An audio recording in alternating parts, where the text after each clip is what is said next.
প্রথম টেস্টে 2 ইনিংস মিলিয়ে 4 রান করেছিলেন এনামুল হক বিজয়। তারপরেও দ্বিতীয় টেস্টে তার উপর ভরসা রেখেছিল বাংলাদেশ, তবে সেই আস্থার প্রতিদান দিতে পারলেন না এনামুল হক বিজয়। 0 রানে জীবন পেয়েও রানের খাতা খুলতে পারেননি তিনি।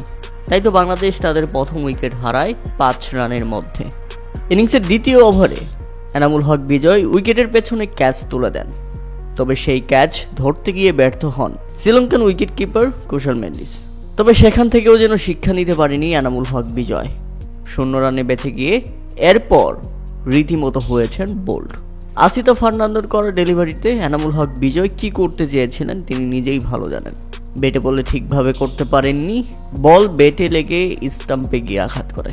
তাতে এনামুল হক বিজয়কে ফিরতে হয় 0 রানে। 10 বলে ডাক। ইতিমধ্যে টেস্টে 3 ইনিংস ব্যাটিং করেছেন এনামুল হক বিজয়, যার মধ্যে 2টিতেই ডাক মেরেছেন।